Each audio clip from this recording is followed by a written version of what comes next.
Welcome, everyone, back to the T.R.O.N podcast. This is your host, Rashad Woods. I have a very, very interesting person here with an incredibly inspiring story. I would like to welcome Miss Amira Nystrom. Thank you so much for joining me. Thank you for having me. It's a very big honor. I really appreciate it. So you have one of the more fascinating bios that I've had a chance to read about. It's hugely inspiring, and you've made it your cause to help others. Would you care to share your background a little bit with everyone, please? Yeah. So I have had a bit of a crazy health journey, conquering things like severe Crohn's disease. I was able to heal from a brain surgery that had less than 1% chance of coming back as a fully functioning person. And it gave me a bit of an access to restart, reset, and create the life that I actually want. And I love that the brain surgery kind of gave me that opportunity. But I wanted to find a way too where I could help others reset and restart. And so, now I've became a hypnotist and coach and try to help people also restart their life and from whatever point they're at. So before you got to this point in your life where you've done incredible work, I had a chance to check out what you do, and we'll get into that in a minute.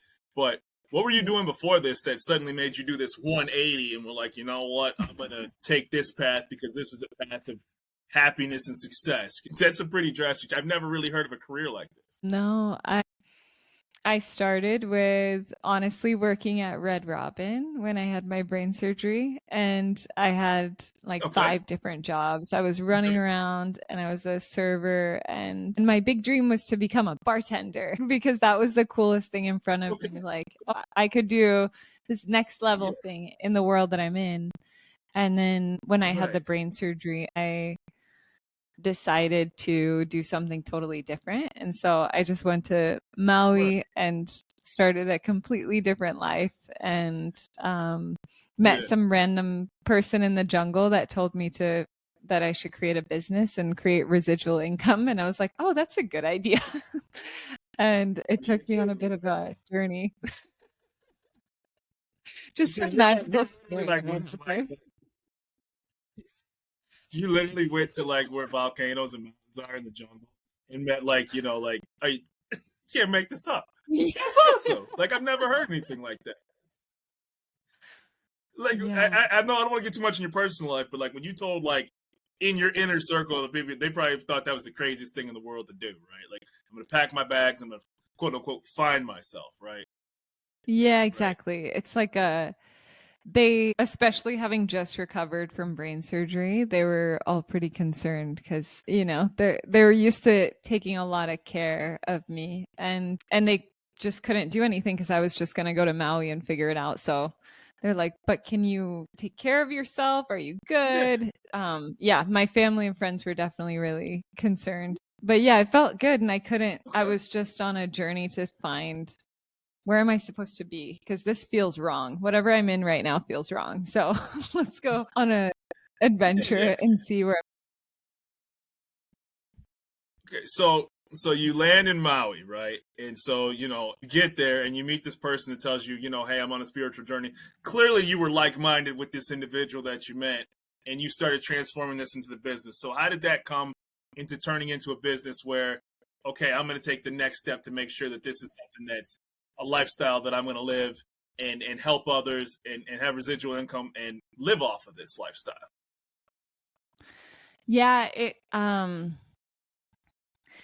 started with just seeing that some people do things differently. I hadn't really seen that. I lived in Seattle, and so it's just hustle and bustle around me where everyone was on a rush somewhere, chasing something. That's an awesome city. Yeah. And I think with it being more expensive to live there and stuff, people have to work so hard to really make something of themselves. And so just having been around that, I thought, oh, this is what you're supposed to do. This is the thing that I should be doing too. And then when I went to Maui and I saw people that had a completely different perspective, I was like, oh, you're rich here if you have time. I've never heard of that. right. And so, and it's not a landlocked state. So it's a kind of like, even though I've never been there, but it's a country kind of unto itself, right? Like, it's not Yeah. like you drive to Seattle and then, XYZ amount of hours later, you're in Oregon, or you drive up north, you're in Vancouver, right? This is a self-sustaining kind of area, I would imagine, right? Yeah, exactly. Yeah. It's a completely different mindset and a different world where where people just seem to make up their own reality. Like, I kept making friends with people who just they were building things, and then all of a sudden they created these giant yard games, and now that's their business, and they are successful doing that. So it's like, you can just do anything. Like, I met this one man he's called Coconut Glenn, and he told a cool story at a jungle pib, like or like a mini luau type thing. And he just told this story of when he was younger, he just wanted to make ice cream for people. And he's like, my parents thought, this is ridiculous. You should become a doctor. You should, strive for something bigger than that. It's a $1 billion business, ladies and gentlemen, by the way. Yeah. And then he did. He made a massive movement with coconut based ice cream, and he's huge on Maui, like super successful at it. Wow. But listening to these stories where I looked at people in the eye, like, it's different when you hear of a story like somewhere out there. But I was like, this man literally just committed to this path and thoroughly succeeded. And I guess it invited in that thought process that, I can do anything. Can just, And the thing is, too, is that I think a lot of things are structured for people, right? Like, you're supposed to post-education, you're supposed to follow this path because this is what the image that's built for your, what's been kind of passed down from years and years. And when you had a life-altering experience like that, I think it put a lot in perspective. I haven't had anything like that, but I think you probably, if I'm guessing, just listening to you, you realize how much way you wanted your life to go. Yeah, exactly. Felt that there must be something real out there, and there must be a way, like a more real way to experience life. Like, I couldn't justify when I went back into my serving job after the brain surgery, and I stood there as someone was having a full-blown meltdown that I forgot to bring her ranch for her flies. I was like, oh my God, what is this? Like, is this real life? It was just mind-blowing to me. I was like, I cannot work this job anymore. This is not for me. I did not come back from the other side with a less than 1% chance to, like, justify why I forgot to bring this woman ranch. Like, I'm not trying to. I don't mean to laugh, right? Like, I don't know, but I'm sure you probably like, ma'am, do you have any idea what I came back from? I just I couldn't even go back to the table. My sister came up to me and she said, hey, Amira, like, you have a reputation in this restaurant to be like really good server, and it's a problem right now because you don't seem to care. And I was like, I don't care at all. She's like, so all your tables are upset. And then she decided to run around and help me and be a good sister. And so, but afterwards she's like, we need to talk. That was ridiculous. Yeah, and that was the beginning of the end. Yeah, I was just like, I don't have it in me anymore. I don't care. You could not pay me anything to care to do this any longer. And I didn't really have any savings either. So I just went to Maui and landed with a few $100s and figured it out. And then made some friends, and they're like, this is where the newcomers seem to pick up a job. And okay, cool. I need one of those. Good for you. And so you land, and so I saw, like, you went through a lot too, right? With such a positive demeanor. So you went through Crohn's disease. I have a buddy who has that, and it's a really debilitating illness. And I saw that you've been able to manage that. So he's on a very strict diet because of that, right? Yeah. So, I'm imagining that's somewhat similar to you. How did you figure out how to battle through that, and what foods do you eat to kind of make sure that stays in remission? Yeah, this is a crazy one because I was a bit of a world traveler. So I ended up in Madeira in Portugal, and they had some extra variant during COVID. And so we couldn't leave and I couldn't import medicine. I couldn't get any medicine there. And then I couldn't ship it in and I couldn't leave to go get it. And for me, I had been on strict medicine for like 10 years of shots to like, and without the shots, I would crumble. And I had a few meltdowns a few nights in a row. And then I decided I've always wanted to heal myself naturally, like to heal my gut. So I don't know what to do, but I'm going to do all the research. And I just binged on videos and material online. And there's a lot of stuff that contradicts each other. So it's hard to know what to do. But what I learned is that the most important thing I learned is that we have to be active. So with Crohn's disease or with anything that's fighting us on the inside, like there's literally something that's like fighting with us and it's like trying to pull us down the hole. And so what I realized is I have to be a bit of a warrior with myself. Not a bit, actually. I have to be a full-blown warrior with myself and get myself active regularly. Like stagnation is one of the worst things with Crohn's disease or ulcerative colitis because it just kind of festers. But and food wise, the main thing was intermittent fasting changed my life a bit. So I realized that the gut's actually wanting to heal itself all the time. But when we put food in there, snacks, like there's such a snack culture now, but when you put food in, then those parts that were trying to heal themselves, like they prioritize processing the food. So I realized if I'm not eating, then my body is healing itself. And I never did like 24-hour fast, but I did. I started doing the 8-hour eating windows. And my brother does that. You do the 60 and stuff like that. Exactly.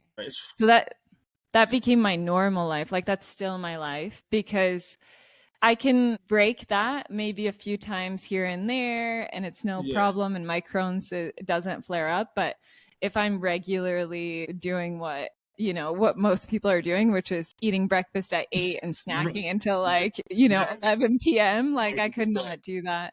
100%. Food wise, I think is gluten's not the easiest. Dairy's not the easiest. I tried to go vegetarian for a while, but it honestly made things worse for me. So I actually eat a ton of meat and a ton of cooked vegetables, a ton of potatoes and rice and broth and things like that. But it's just learning.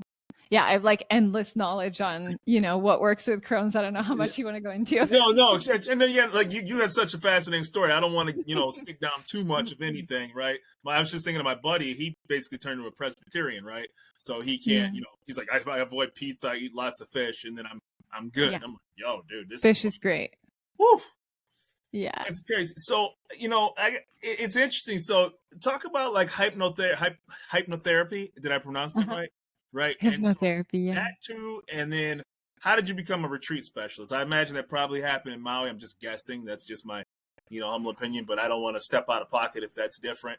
So tell me about those two and how that career kind of evolved for you. The retreats world was kind of me looking for fun experiences that felt fun. And I was a traveler on a budget. So I was just volunteering at all the different retreats and events, like everything that sounded fun. I thought, well, they need extra people, maybe. And so I would just pitch myself as a volunteer for as many events as possible, really. And then I just kind of learned how it went. And I would get randomly upgraded into paid positions just by being in the right place at the right time. Absolutely. And then I thought, I can do this myself. So I started hosting my own retreats. And I love them. I think it's powerful for people to step into. I guess it's me trying to give people the experience that I got when I went to Maui, where I could just go somewhere completely new and be around people I don't know and find some part of myself, Just like on a sidebar, I know you talked obviously from Hawaii. It was crazy because there was this couple that went off the grid when they got married for their honeymoon. I think they went to Maui, I'm not sure. And they didn't bring their cell phones for 2 weeks, and they had no idea COVID happened during that time. I was like, it was bonkers. They said they landed back home, and they were like, the world shut down. They knew nothing about it. And it's Oh like, my we're so gosh. wired into being on the internet and being like, that's a lifestyle that, when you kind of pivot back to what you do for a living, what kind of client or person comes out there that you see at your retreats? The last retreat I hosted had 22 people, so Okay. sold out, but it was 22 people that had Yeah. never left the United States, that had never had a passport, and they came out to Mexico. So Yeah. to me, that was super cool to Yeah. be able to create this unique, because sometimes we have travel buddies and friends that we want to do cool shit with, but Of course. in reality, most people don't, so It's in their heads. end. It's in their heads. Yeah, they're like, oh, I would like to do something cool, but I don't know how, or I don't know, Right. there's too much doubt and fear and stuff. So what I found is all these people came out, they don't know each other, Yeah. and we created a tribe in the jungle, and we were barefoot, and I put them through all these challenges of like ice baths and like temescals is like sweat lodges, and Okay. different types of confrontational get to know yourself games. Yeah. And I guess all to invite that warrior spirit to come through of like, when you sit in an ice bath, I don't know if you've done one. No, I never quite did. No. Like everything in your body says this is bad, it's just like it feels so horrible and it feels like you're gonna die, but there's something that happens after that 30-second mark or the 1-minute mark where you relax into it and you're like, I'm a warrior. Oh my goodness. So it's awesome. I've never done that, but I'm talking to somebody who does. You may make me do that. I think I'll probably like on a lower scale. You know what I mean? Like when I wash my hands cold and build myself up. I'm not diving completely into that yet. Yeah. So you do Maui. I saw you do Indonesia. I forgot the island that I looked it up and saw that it was Bali. Bali, yes. So like so do you have to get with like the tourism industry for each respective country that you do that in order to host that? It's different for each one. I normally work with someone local that has those connects and that makes that happen. It's rarely a one-man operation, but it's normally making those connections that where we can make sure that we're also supporting them and that it's not just. Of course. Yeah. So is it like your typical? So you have people who like, hey, I'm sure there's probably even married couples that kind of life kind of got stagnated and kind of got routine, and they're like, hey, we need to do something that kind of just says, let's get out of our shells for a week or two to do something to reconnect or feel inspired in a way, right? I'm sure you get a lot of that too, right? People who are burned out, etc. Yeah, I think what I'm passionate about with it is making people feel a bit alive again. Like even in the smallest ways, like on Maui, when I lived in the jungle, I would hitchhike and I ended up in this, I know it's been an adventure, but I hitchhiked with this family and they were going to take me home. They're like, oh yeah, we'll drop you off. But they just looked a bit like some part of the energy felt a little off, tense, and they're on their Maui vacation. It's how often do families do vacations like this, So I was right. I want to see. So I just kept talking to them and seeing if there was a way that I could figure out like what's happening in this car. And then towards the end, I said, why don't we just go to this cliff jumping spot? It's gorgeous. They're like, oh, my son has autism. And so we have to do things a certain way. But he looked excited and I was like, honestly, people with autism in particular tend to love it. And so I took them to this gorgeous place outside in nature and the whole family came alive. They were cliff jumping and like laughing and I hadn't felt. So it was just those moments, like those micro moments where you just decide to do something that makes you feel alive and it kind of like ripples throughout the family. But yeah, I thought that story was actually going in another direction, so I'm glad it turned out well. Because the way you were saying they were acting kind of funny, I'm like, oh god, don't tell me like. No. I'm like waiting for like the bad thing, so it ended well. So I'm glad that was positive. Like polite to me, but just you can feel when bonds, like relationships or families, when there's just tension and. from my perspective, I was like, this doesn't need to be here. I was freshly out of brain surgery. I was like, this is odd. We must be able to have fun, right? Oh my god. So I listed a couple questions because like to try to like, this wasn't a conventional like job lookup that I could actually do. So I was like, I got to find out more about like hypnotherapy, right? So like, is there like a certification or like a qualification to be like that? I mean, not be like that, have that status to be called such? Yeah, I think it's different state to state, but for me, I got certified in less than 6 months. Mm-hmm. And it's such a wild world of like being able to alter the things in your subconscious mind, you know? I guess most people are in these prisons of like, who should I be and what should I do and what does the world want from me? They see what they can become as like these tiny increments from their reality right now. And I guess what I've found with it is, even for myself, like I had the brain surgery and it like shot me open, but stuff comes back. And so I started using hypnotherapy just on myself at first to expand. And I was like, I want more. Oh, what does that look like? Or I want to do more. And then, and now it's became a bit of a, passionate business. That's odd. So did you have to read books? Like, I mean, do you do like Tai Chi, yoga, etc.? Is it kind of an all encompassing thing? So if somebody comes to a retreat and you're meeting you for the first time, first of all, before they go, is there some sort of qualification screen there to make sure this is right for them? Yeah, we have calls before, like a few calls that are question and answer, and then a few calls that are just doing some exercises together. I've never personally had to say, you can't come to somebody.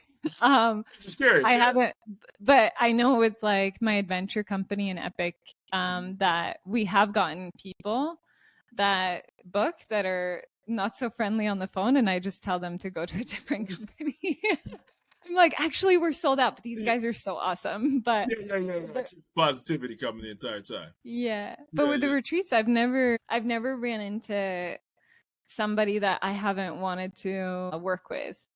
Prior to the retreat. Yeah, I think it's all just as long as people are bringing a good energy and they're not, there's certain rules, obviously.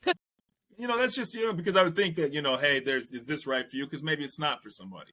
Maybe somebody making like an impulse decision and then suddenly you got them on the phone and, they don't call back because they're like, you know what? I kind of jumped the gun on thinking this was for me. Yes, otherwise it's...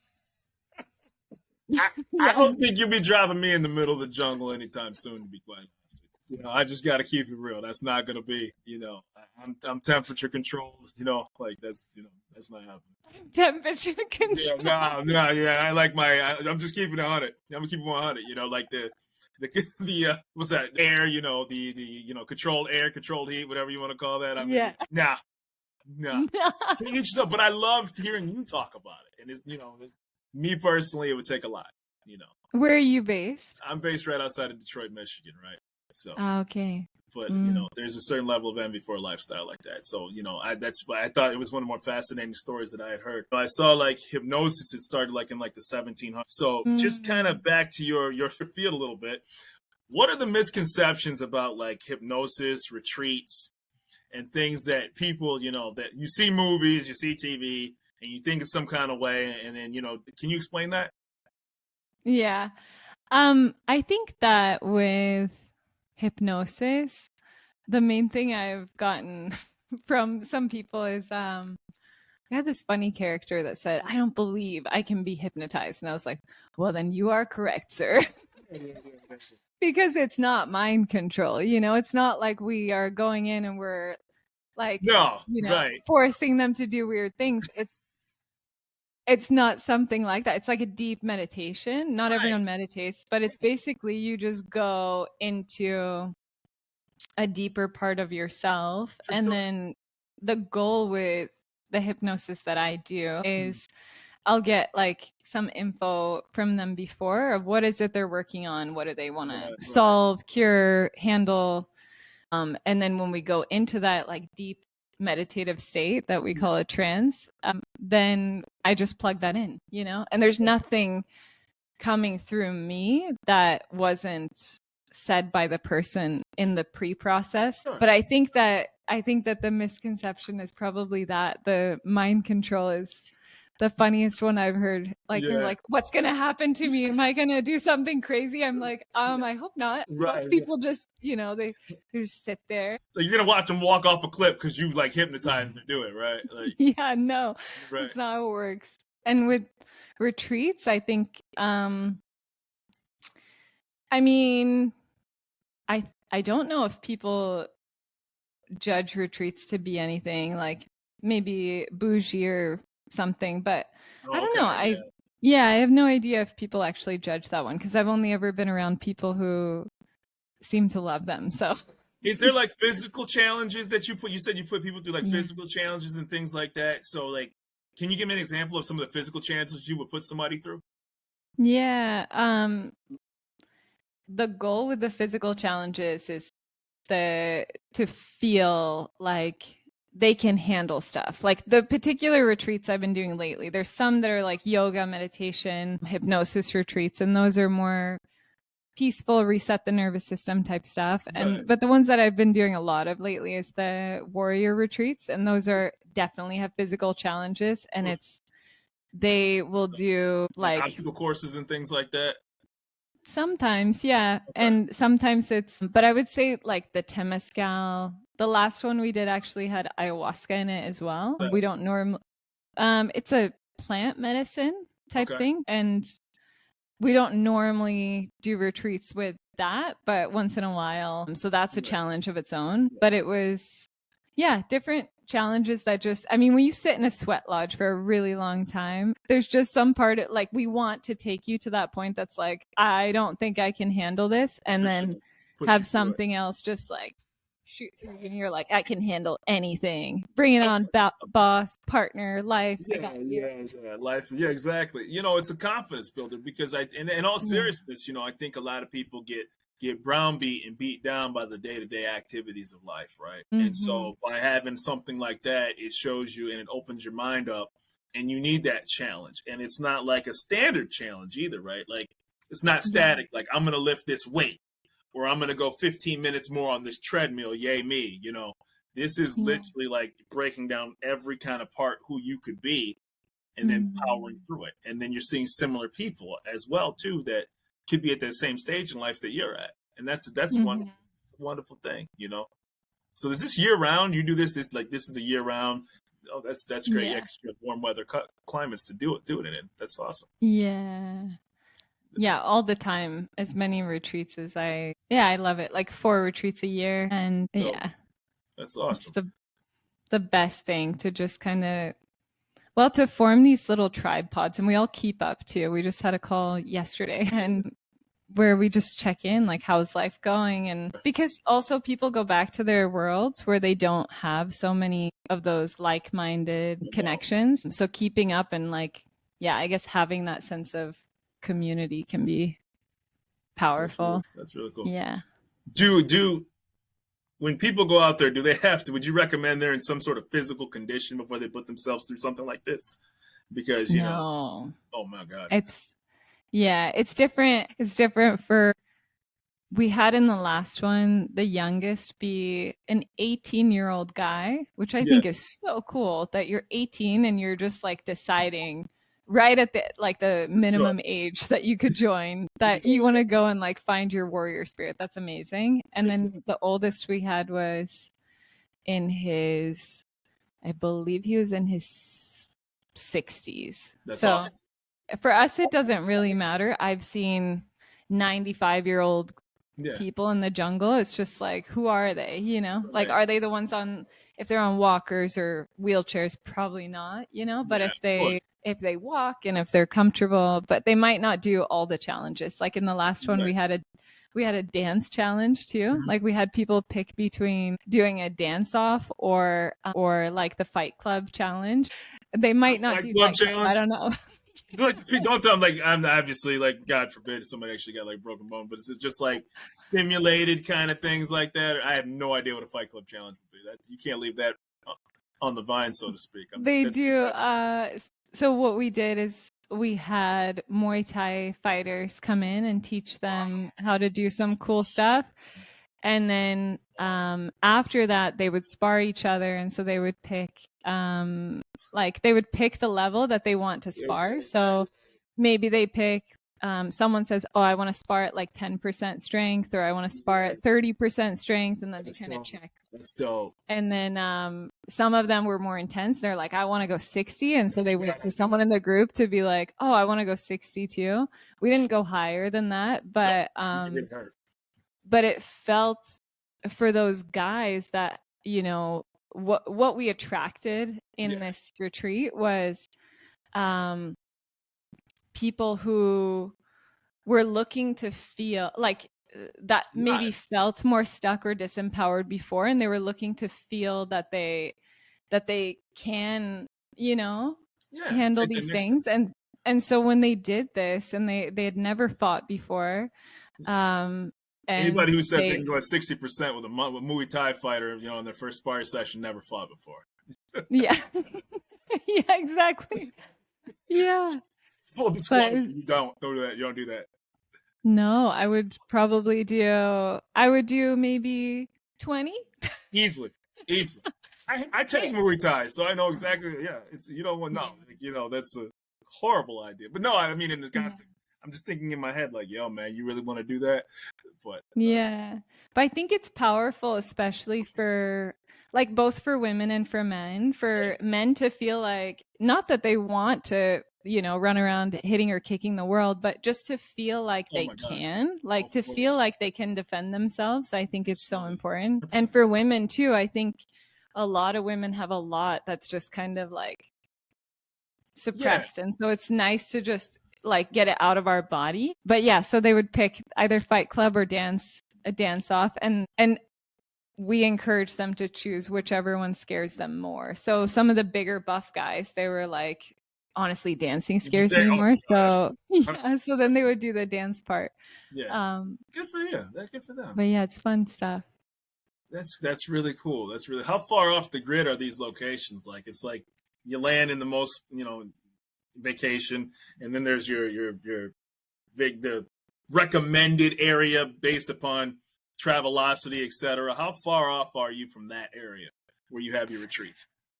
We don't really ever do, I guess I don't really ever do anything that's in the cities or something. It's normally a bit off the grid, just because weird stuff happens. Like, one of the challenges is yelling, you know, so just if we're yelling in a city, like, I don't know what's going to happen.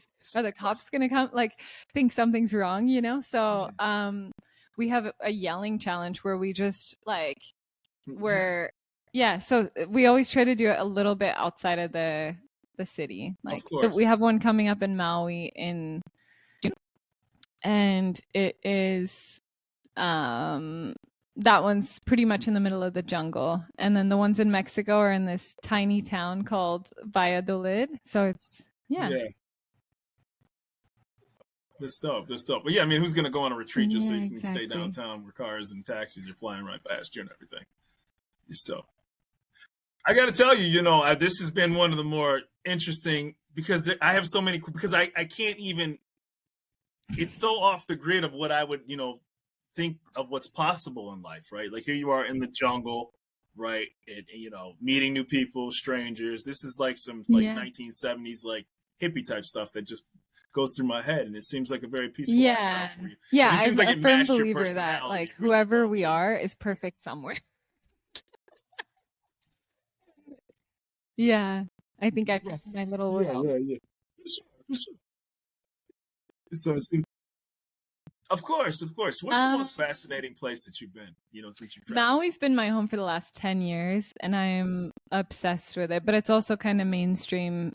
It seems like most people go to Hawaii. I think fascinating that's off the grid. I was just in Venezuela, and it was so cool. Like, only heard weird stuff online, but to be there, it was gorgeous, and the people are so kind, and like, just the most beautiful places. There's these islands called Los Roques, and they are just incredible, like magical sandbars with beach on both sides, and you're just walking down. It's gorgeous. Yeah. Nice. How many languages Just do you two, speak? but I mean, I normally try to learn a How many? word here and there, but I'm not the best at that one. Luckily, most of the world speaks English, but Okay. Okay, so I just was curious. I'm like, okay, she's been so many different places. Maybe she's learned, just two. 3, 4, 5 different languages as you've gone. Well, did you have any questions for me? I know that I've kind of picked your brain and been able to kind of figure out how your world works, and this has been one of the more fascinating interviews that I've had. And I'm honored and pleasure to What's have you your as biggest a dream guest. right now? Did you have anything you wanted to ask me? Make this podcast as successful as possible. I think the best part about it is that I got a chance to talk to people a lot smarter than me, right? And so when you start to look at what people do, I was never, the reason I call this a T.R.O.N podcast, and I told this to a number of different people who have been guests. I'm not skilled enough to create something. Like, I can't code. I can't, work on cars. I'm not an electrician, I'm not a plumber. The one kind of gift that I kind of like started figuring out, like, what am I good at, was my head and, my kind of gift of gab. I like to know stuff. It came to the point where I felt like if I talked to smarter people, adventurous people, risk-taking people, that I could kind of find my niche when it came to something like this. And so that was where I finally said, what you said earlier on your show, kind of get out of your own head and just do it. My biggest concern was, what if this sucked? Right? What if I'm straight up, like, what if it sucked? You know what I mean? Like, like people say whatever they want. They don't want to suck at stuff, right? Like, you don't. You know what I mean? Like, so I was like, okay, well, and then people started saying, yo, your idea is fascinating. I was like, maybe I'm onto something here. Maybe people do think it's kind of fascinating.